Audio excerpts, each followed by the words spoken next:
भगवान श्री राम पर विवादित बयान देने वाले स्वामी प्रसाद मौर्य को स्वामी रामभद्राचार्य ने जैसे ही जवाब दिया, विवाद और गहरा गया और अब समाजवादी पार्टी रामभद्राचार्य के खिलाफ कार्रवाई की मांग कर रही है और साथ ही उनकी तरफ से दिए गए बयान का राजनीतिकरण भी कर रही है।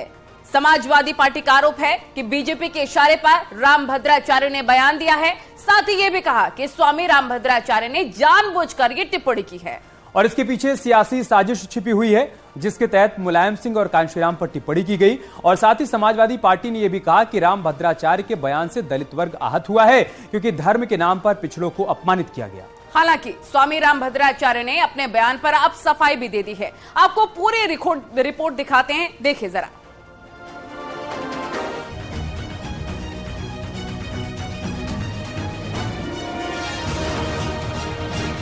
मिले मुलायम कांशीराम, मिले मुलायम कांशीराम, मरे मुलायम कांशीराम, प्रेम से बोलो।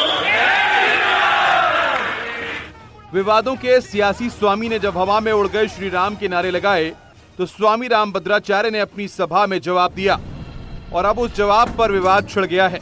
मरे मुलायम कांशीराम, प्रेम से बोलो। मरे मुलायम कांशीराम, प्रेम से बोलो।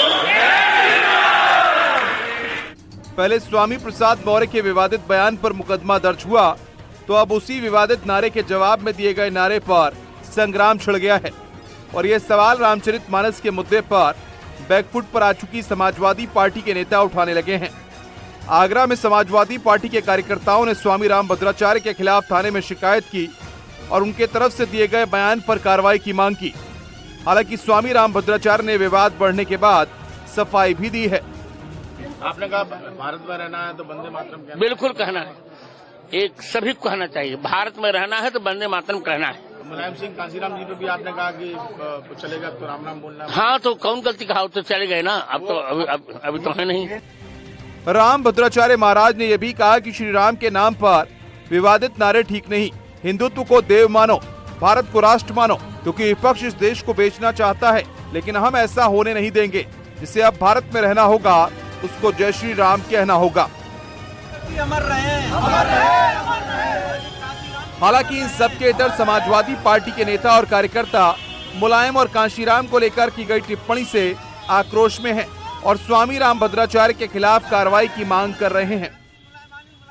जिस तरह के शब्दों का प्रयोग दलित पिछड़ों के नेता, जिन्हें सरकार ने भी सम्मानित किया है पद्म भूषण से, उनके खिलाफ और दलित पिछड़ों के नेता और बहुजन समाज पार्टी के संस्थापक माननीय कांशीराम साहब के खिलाफ जिस तरह का नारा लगाकर अभद्र भाषा का प्रयोग किया है, उससे दलित पिछड़ों में और समाजवादी पार्टी की विचारधारा मानने वाले लोगों में बहुत ही आक्रोश है। रामभद्राचार्य जी जो भागवत जैसे पवित्र मंदिर में और माननीय नेताजी के बारे में जो शब्द कहे हैं, माननीय नेताजी मुलायम सिंह यादव व कांशीराम जी, मरे मुलायम सिंह कांशीराम और जोर से बोलो जय श्री राम। तो ये कहीं ना कहीं ये जो अभद्र जो कमेंट किए जा रहे हैं, एक साधु संत जिन्हें महात्मा मानते हैं, अपना भगवान मानते हैं, अगर वो ही ये सब चीजें करेगा तो क्या होगा, क्या हमें सीख देना चाहेंगे। खैर, स्वामी प्रसाद मौर्य ने पुराने नारे के सहारे एक बार फिर सियासी माहौल गर्म कर दिया है और उस विवादित नारे के जवाब में दिए गए रामभद्राचार्य के बयान पर अब संग्राम छिड़ गया है। Bureau report, news 18। और वहीं आजमगढ़ से चुनावी शंखनाद करके अमित शाह ने एक बार फिर से यूपी की सियासी गर्मी को बढ़ा दिया है। सीएम योगी आदित्यनाथ के साथ अमित शाह ने समाजवादी पार्टी के मुखिया अखिलेश यादव पर एक के बाद एक कई निशाने साधे, जिसका जवाब दे पाना अखिलेश यादव के लिए मुश्किल साबित हो सकता है।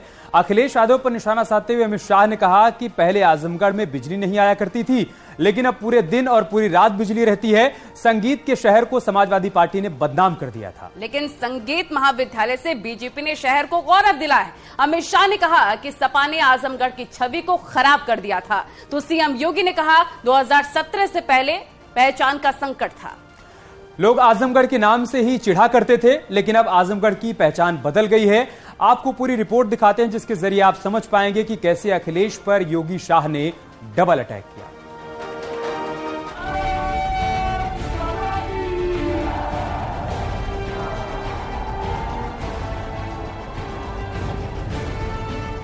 जहां 2 बार से प्रचंड जीत के साथ बीजेपी सत्ता पर काबिज है, उसी राज्य यानी उत्तर प्रदेश से 2024 के लिए चुनावी बिगुल बज चुका है।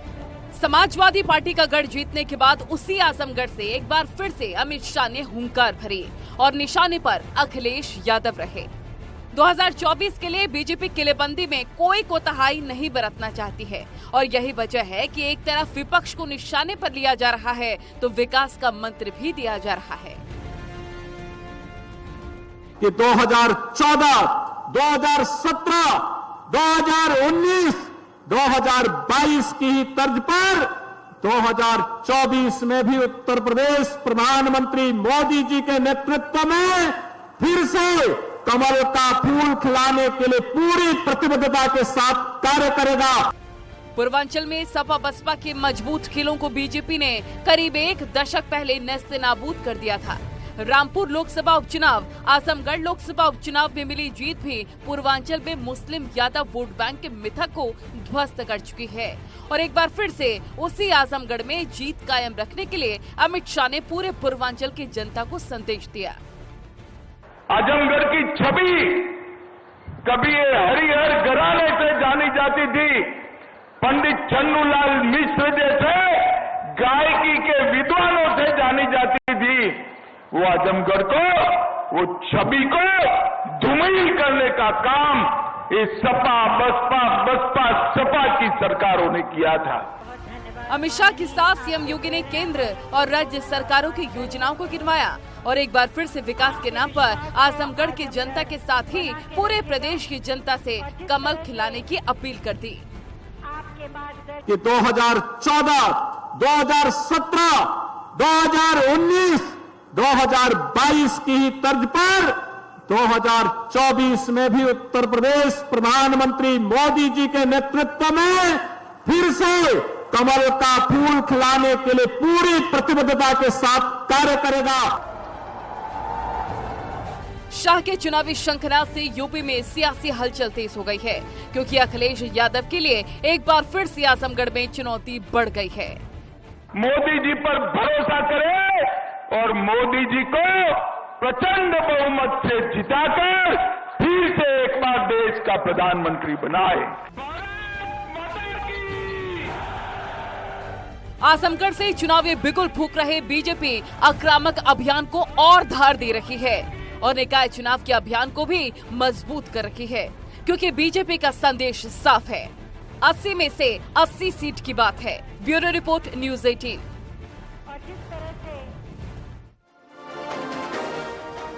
तो लोकसभा चुनाव के लिए उत्तर प्रदेश में राजनीतिक बिसात बिछने लगी है और समाजवादी पार्टी के बाद दलित वोट बैंक पर बीजेपी की भी नजर है क्योंकि सूबे की सियासी पिच पर बीएसपी के कमजोर होने और मायावती के सक्रिय नहीं होने से दलित वोटों को पाने का रास्ता सभी पार्टियों के लिए खुल गया है।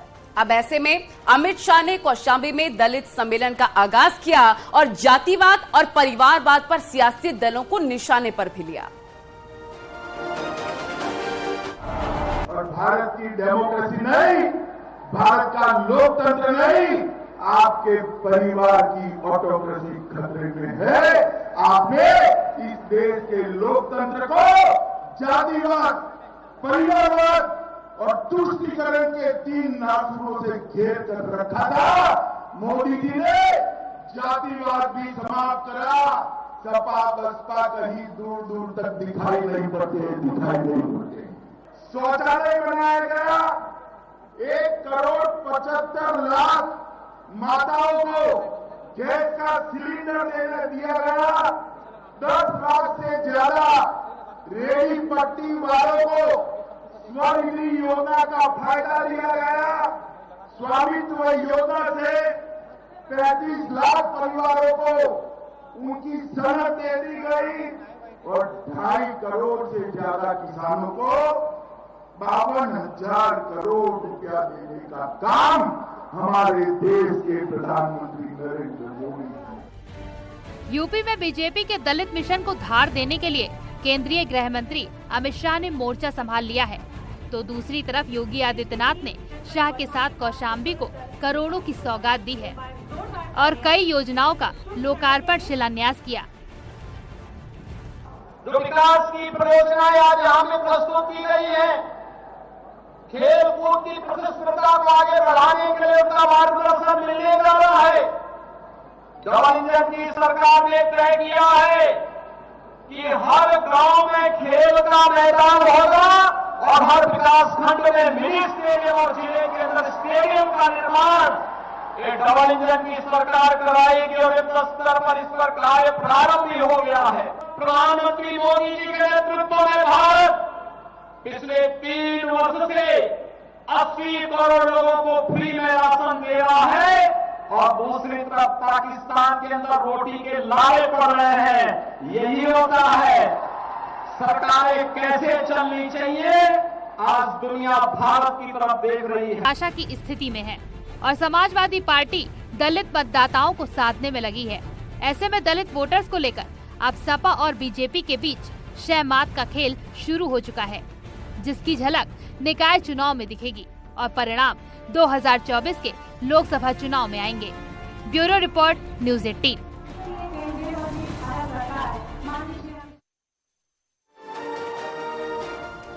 उत्तराखंड अपने खूबसूरत पहाड़ों और नजारों के लिए मशहूर है, लेकिन उसी उत्तराखंड को किसी की नजर लग गई है और वो नजर साजिशन है। क्योंकि अब उत्तराखंड में बड़ी संख्या में गैर कानूनी मज़ारे बनाकर सरकारी जमीनों पर कब्जा किया जा रहा है और इसके पीछे का मकसद भी अब साफ हो रहा है। दरअसल देवभूमि में मजार का मकसद है कि ज्यादा से ज्यादा सरकारी जमीनों पर अतिक्रमण किया जा सके। धार्मिक ढांचे पर अतिक्रमण की कोशिश हो रही है। मजार को बिजनेस मॉडल भी बना दिया गया है, यानी कि जगह जगह मजार पर चढ़ावा मिल सके। इसके साथ ही मकसद ये भी है कि इलाकों में खास वर्ग की आबादी बढ़ाई जा सके और आबादी बढ़ाकर सियासी लाभ उठाया जा सके। इतना ही नहीं, एक और मकसद ये भी है कि ज्यादा से ज्यादा अपने धर्म का प्रचार प्रसार किया जा सके। पहले आपको एक रिपोर्ट दिखाते हैं और उसके बाद मजार के मकसद को परत दर परत खोलेंगे।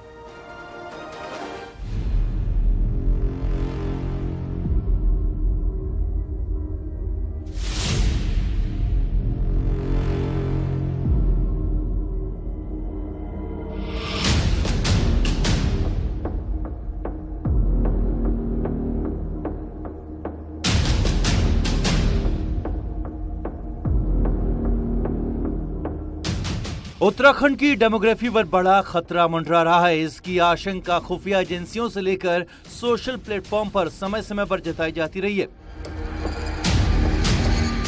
गुरुवार को हमने ग्राउंड जीरो से अपनी रिपोर्ट में दिखाया कि पछवादून के सहसपुर में कितने बड़े पैमाने पर बाहरी लोगों ने ग्राम समाज की जमीन से लेकर नदी नालों पर धार्मिक स्थल बनाकर अतिक्रमण कर दिया है। इस बीच एक सरकारी सर्वे भी सामने आया है। इसके मुताबिक विकास नगर से लेकर सहसपुर तक ऐसी 29 मजारें और मस्जिद हैं जो सरकारी जमीनों पर अतिक्रमण करके अवैध रूप से बनाई गई हैं। सैयद बाबा की मजार के नाम पर अकेले विकासनगर में 6 पक्की मजारें बना दी गई हैं। विकासनगर में ऐसी करीब 12 मजारें चिन्हित की गई हैं। इसी तरह सहसपुर और सेलाकुई में सरकारी जमीन पर अतिक्रमण कर 16 पक्की मजार बना दी गई हैं। जितना जल्दी हो सके इन लोगों की जो धार्मिक जो गतिविधियां हैं तो रोक लगाई जाए। जो अनैतिक है, जो जबरन बनाई गई हैं सरकारी जमीनों का अतिक्रमण करके, और मैं समझता हूं कि यहां पर लाखों मुसलमान सरकारी जमीनों पर बस चुके हैं। आज जो आसाम के बाद सबसे ज्यादा अगर जनसंख्या में वृद्धि हुई है तो वो कहाँ हुई है? उत्तराखंड में। और यहाँ कौन लोग आकर बसे हैं? जो लोग पूरी तरह से बिना किसी वेरिफिकेशन के यहाँ पर रह रहे हैं। और वो क्या करते हैं? सबसे पहले अपने आप को धार्मिक आधार पर सेव करते हैं और क्षेत्र में कहीं भी 4 ईंटें इकट्ठी करी, उनको एक मजार का रूप दिया और वहाँ बैठ गए। दूसरी ओर बीजेपी का कहना है कि सरकारी भूमि पर धार्मिक स्थलों के नाम पर अतिक्रमण बर्दाश्त नहीं किया जाएगा। सरकार ऐसे अतिक्रमण चिन्हित कर कार्रवाई कर रही है। अतिक्रमणकारी खुद अपना अतिक्रमण हटा लें, वरना बुलडोजर के लिए तैयार है।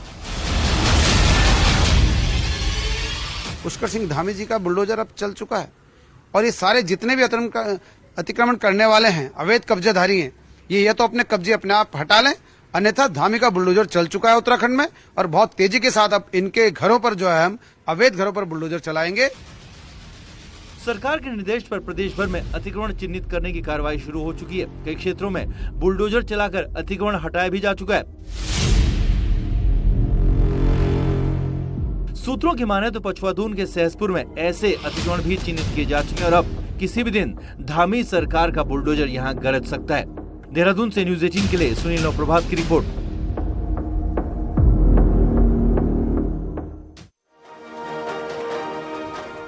दरअसल उत्तराखंड में मजारों के जरिए सरकारी जमीनों पर अवैध कब्जे के मामले लगातार सामने आ रहे हैं और इसके साथ ही उत्तराखंड में जनसंख्या असंतुलन भी लगातार बढ़ रहा है। तो उत्तराखंड में मुस्लिम आबादी तेजी के साथ बढ़ रही है। साल 2001 से 2011 के बीच उत्तराखंड में मुसलमानों की आबादी में 2% की वृद्धि भी हुई है, जबकि रिपोर्ट के मुताबिक हिंदुओं की आबादी 2% कम हो गई है और इस दौरान उत्तराखंड में अतिक्रमण भी बहुत ज्यादा हुआ है। रिपोर्ट के मुताबिक साल 2001 में उत्तराखंड की कुल आबादी 84 लाख हुआ करती थी, जिसमें मुसलमानों की संख्या करीब 10 लाख थी। लेकिन आज उत्तराखंड की कुल आबादी 1 करोड़ 15 लाख है, जिसमें 16 लाख मुसलमान हैं। तो ऐसे में माना जा रहा है कि उत्तराखंड की आबादी में जो असंतुलन आया है, उसकी वजह से वहां बढ़ते अतिक्रमण के केसेस ज्यादा हो गए। हालांकि पिछले कुछ दिनों में देहरादून के पछवादून में अवैध मजारों पर बुलडोजर चलाकर सीएम धामी मजार जिहाद चलाने वालों को चेतावनी दे चुके हैं और एक बार फिर से अवैध अतिक्रमण पर बुलडोजर एक्शन की तैयारी चल रही है।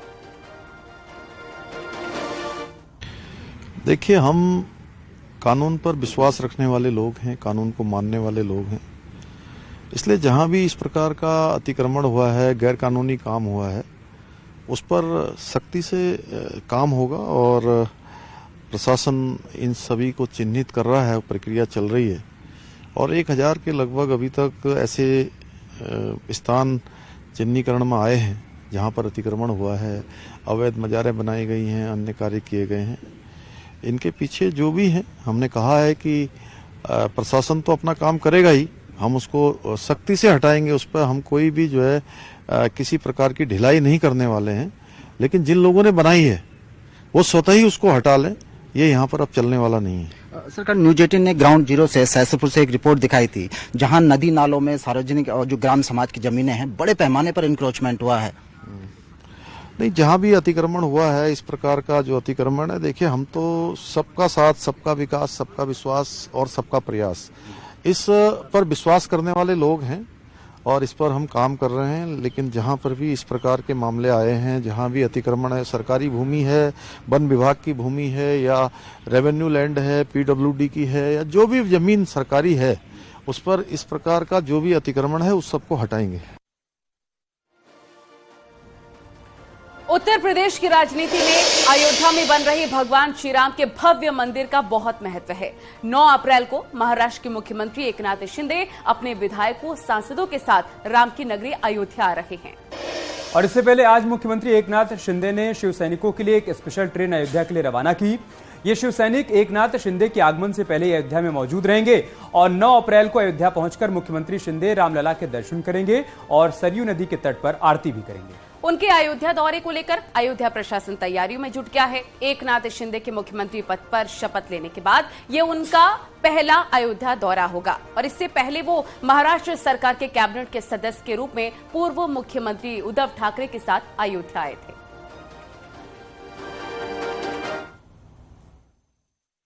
महाराष्ट्र से उत्तर प्रदेश की तरफ ये करीबन 1200 के 1300 के करीबन ये जो शिव सैनिक है, अभी वो इस स्पेशल ट्रेन से जो है अभी उत्तर प्रदेश जा रहे हैं। मुख्यमंत्री एकनाथ शिंदे जिस तरीके से पहली बार मुख्यमंत्री बनने के बाद उत्तर प्रदेश जा रहे हैं, तो उस तरीके से तैयारी जो है वो महाराष्ट्र से की गई है। जिस तरीके से स्लोगन्स उत्तर प्रदेश में आपको दिखाई दे रहे हैं कि राज तिलक की करो तैयारी, उसी तरह से अभी महाराष्ट्र से जो ट्रेन निकल चुकी है, उस ट्रेन में भी बहुत सारे शिव सैनिक जो है वो अभी उत्तर प्रदेश यानी कि अयोध्या की ओर जा रहे हैं। हम उन शिव सैनिकों से बात करेंगे, उनका क्या राय है इस दौरे के ऊपर। क्या लगता है आपको, फिर एक बार आप अयोध्या जा रहे हैं, मुख्यमंत्री एकनाथ शिंदे जो है वो मुख्यमंत्री के तौर से ये पहली बार उनका दौरा हो रहा है। आदरणीय इस राज्य के महाराष्ट्र के मुख्यमंत्री जो 7 महीने के पहले बोला था कि हम सब लोगों के साथ ये धनुष्य बाण श्री राम के चरणों में रखकर श्री राम जी का आशीर्वाद लेकर वो धनुष्य बाण जो हमारे पास आया है, शिवसेना नाम और धनुष्य बाण, इसलिए आज महाराष्ट्र के मुख्यमंत्री के ऊपर जिन लोगों का विश्वास है, जो बाला साहब ठाकरे का जो कहना था अयोध्या में राम मंदिर होना चाहिए, अभी सीएम के तौर है, तो उस तरह से जिस टाइम पे एकनाथ जी शिंदे साहब मुख्यमंत्री बने, तो उस टाइम पे उन्होंने ऐलान किया था कि जिस टाइम पे धनुष्यबाण और शिवसेना नाम ये हमारे पक्षों को मिलेगा, शिवसैनिकों को। उस टाइम पे उन्होंने वो ऐलान किया था। आज वो ऐलान का पूर्ति करने के लिए हम अयोध्या जा रहे हैं। भगवान राम की कृपा से हमको न्याय देवता ने धनुष्यबाण और नाम दिया है। वो नाम देने के बाद हमारे मुख्यमंत्री साहब है, उन्होंने ऐलान किया कि अपने को अयोध्या जाना है, तो हम पूरे जोश से अयोध्या जा रहे हैं। और यहाँ रुकेंगे एक छोटे से ब्रेक के लिए। खबरें जारी हैं, आप बने रहे हमारे साथ। पेट सफा आयुर्वेदिक चूर्ण, पेट सफा